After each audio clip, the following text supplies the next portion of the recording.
నమస్తే, welcome to our channel. నేను సౌజన్య.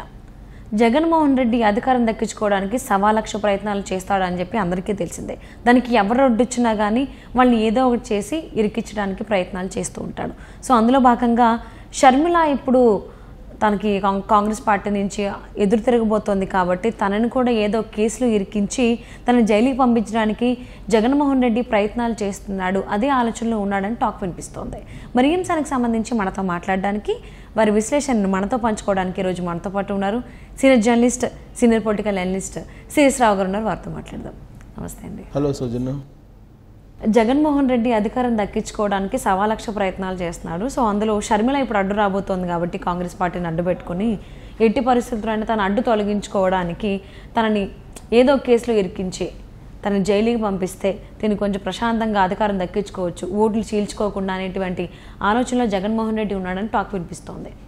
దీని గురించి మీరు ఏమంటారు? అసలు ఒకటండి, జగన్మోహన్ రెడ్డి వాళ్ళకం కానీ జగన్మోహన్ రెడ్డికి సంబంధించినటువంటి రాజకీయ వ్యూహాలు కానీ తెలిసినటువంటి వాళ్ళు చెప్పేటువంటి మాట ఏంటంటే, ఎదుటి వాళ్ళు ఎవరైనా సరే, అక్కడ సొంత చెల్లెలైనా, సొంత బంధువు అయినా, బాబాయ్ అయినా, ఎవరైనా సరే, తల్లి అయినా, చెల్లి అయినా, ఎవరైనా సరే తన లక్ష్యాన్ని చేరుకోవడానికి అడ్డు తొలగించుకుంటారు అనేది ఆయన గురించి తెలిసినటువంటి వాళ్ళు చెప్పేటువంటి మాట. ఇక షర్మిల విషయానికి వచ్చి షర్మిలాని జైలుకి పంపిస్తారా అని అంటే, షర్మిలాని జైలుకి పంపిస్తారని చెప్పి మనం చెప్పడం కాదు, తెలుగుదేశం పార్టీ అధినేత చంద్రబాబు నాయుడు చెప్పడం జరిగింది. రా కదలిరా ప్రోగ్రాం సంబంధించి మాట్లాడుతూ ఆయన అనేక రకాల వేరియేషన్స్ జగన్మోహన్ రెడ్డిలో ఉన్నాయి. వాటిల్లో నేర ప్రవృత్తి లేదంటే నేరానికి సంబంధించినటువంటి అంశాలను కూడా ఆయన బయటికి తీసి బాబాయిని చంపించినటువంటి జగన్మోహన్ రెడ్డి ఆ బాబాయి హత్య వెనుక ఉన్నటువంటి అసలు కుట్రకోణాన్ని బయటికి తీసేటువంటి క్రమంలో సిబిఐ ఆఫీసర్స్ అక్కడికి వెళ్తే సిబిఐ ఆఫీసర్స్ మీదనే కేసు పెట్టి ఆయన జైలుకు పంపించేటువంటి ప్రయత్నం చేశారు. కాబట్టి షర్మిల మీద కూడా కేసు పెట్టేటువంటి అవకాశం ఉంది రాబోయేటువంటి రోజుల్లో. సో షర్మిల మీద కూడా కేసు పెట్టి ఆమెను కూడా అరెస్ట్ చేయించేటువంటి అవకాశం ఉంది అనేది ఇప్పుడు చంద్రబాబు నాయుడు చెప్తున్నారు. చంద్రబాబు నాయుడు ఎందుకు చెప్తున్నారంటే, చంద్రబాబు నాయుడు ఒక స్టేట్మెంట్ ఇచ్చేటప్పుడు కానీ, ఒక వ్యాఖ్య చేసేటప్పుడు కానీ ఖచ్చితంగా పూర్వపరాలు ఆలోచిస్తారు, కొన్ని ఆధారాలు కూడా చెప్తూ ఉంటారు. వివేకానంద రెడ్డి మర్డర్ జరిగిన తర్వాత అనేక వందల మందిని సిబిఐ అధికారులు విచారణ చేసిన తర్వాత రామ్ సింగ్ అనేటువంటి సిబిఐ అధికారి పులివెందులు వెళ్ళి విచారిస్తున్నటువంటి సమయంలో ఆయన మీదనే పులివెందుల పోలీసుల చేత కేసు పెట్టించాడు జగన్మోహన్ రెడ్డి. అలాగే తన తండ్రి హత్య వెనుక ఎవరున్నారో తెలియజేయాలని చెప్పి ఆయన న్యాయ పోరాటం చేస్తుంది ఆమె వివేకానంద రెడ్డి కుమార్తె డాక్టర్ సునీతారెడ్డి. ఆమె సుప్రీంకోర్టు వరకు వెళ్ళి పోరాడుతూ ఉన్నారు. కానీ ఆమె మీదనే కేసు పెట్టారు. సునీతారెడ్డి భర్త మీద, రాజశేఖర్ రెడ్డి ఆయన పేరు, ఆయన మీద, ఇద్దరి మీద కేసు పెట్టి వాళ్ళిద్దరిని కూడా విచారించని చెప్పి పులివెందుల పోలీసులకి పురమారించారు ఆంధ్రప్రదేశ్ ప్రభుత్వం. సో ఇవన్నీ చూసిన తర్వాత షర్మిల మీద కూడా కేసు పెడతాడేమో అనే అనుమానాన్ని వ్యక్తం చేశారు చంద్రబాబు నాయుడు. అనుమానమే కాదు, ఖచ్చితంగా కేసు పెట్టి లోపల పంపిస్తారు షర్మిలని కూడా రాబోయేటువంటి రోజుల్లో. దానికి కారణం ఏంటంటే, వివేకానంద రెడ్డి మర్డర్ అనేది పొలిటికల్ మర్డర్ అని చెప్పి ఆల్రెడీ షర్మిల స్టేట్మెంట్ ఇచ్చారు. కడప ఎంపీకి సంబంధించినటువంటి అభ్యర్థి ఎంపిక విషయంలో జరిగినటువంటి మర్డర్గా షర్మిల చెప్పారు. కాబట్టి ఇది పొలిటికల్ మర్డర్ అని చెప్పి ఆవిడ చెప్తూ ఆమె కంటిన్యూషన్ ఏం చెప్పారంటే, బాబాయ్ హత్య వెనుక ఎవరున్నా సరే బయట పెట్టాలి, సిబిఐ విచారణ చేయాలి, వేగవంతంగా చేయాలి అనేటువంటి ఒక డిమాండ్ కూడా చేస్తూ డాక్టర్ సునీతారెడ్డికి అండగా నిలబడతానని చెప్పి ఆమె చెప్పడం జరిగింది. అంటే ఇప్పుడు రాబోయేటువంటి రోజుల్లో కాంగ్రెస్ పార్టీలో చేరి ఇమీడియట్గా ఆమె తీసుకునేటువంటి స్లోగన్ ఏంటి, బాబాయిని చంపినటువంటి వాళ్ళు ఎవరు తేల్చండి, అసలు ఎందుకు చంపాల్సి వచ్చింది అనే దాని మీదనే ఆమె పోరాటం స్టార్ట్ చేసేటువంటి అవకాశం ఉంది.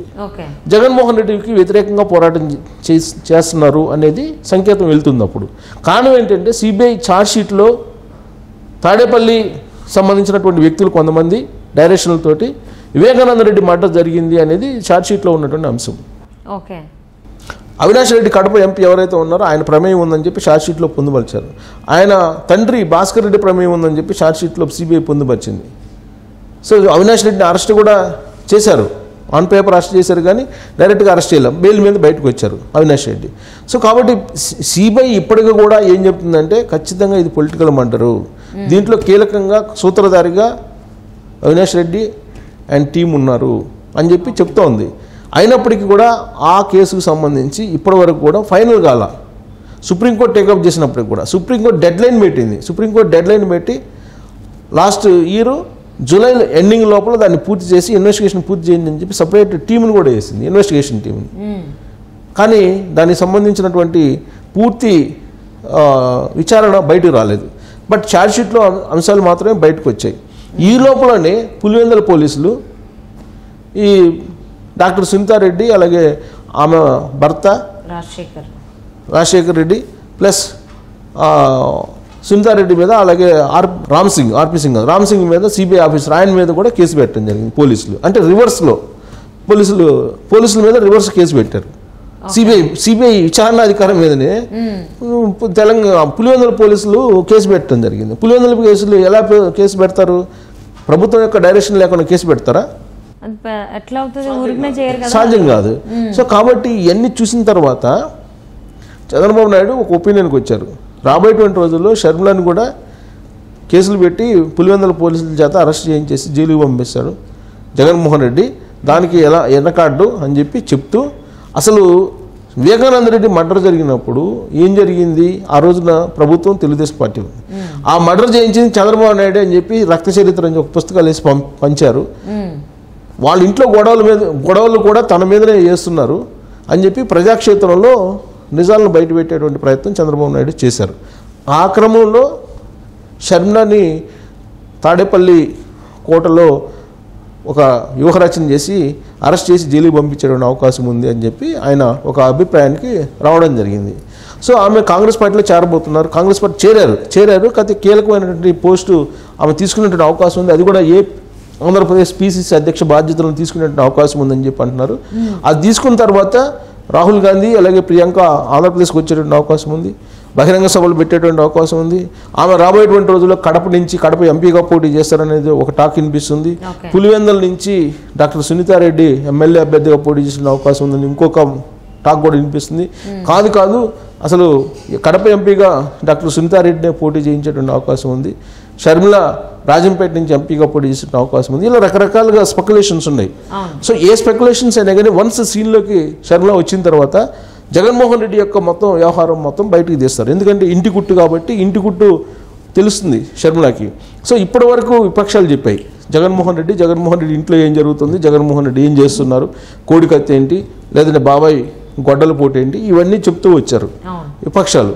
కానీ విపక్షాలు చెప్పేదానికన్నా కూడా ఇప్పుడు ఇంట్లో మనుషులు చెప్తే ప్రజాక్షేత్రంలోకి ఆ వాయిస్ వెళ్తే ప్రజలు విశ్వసించేటువంటి అవకాశం ఉంది.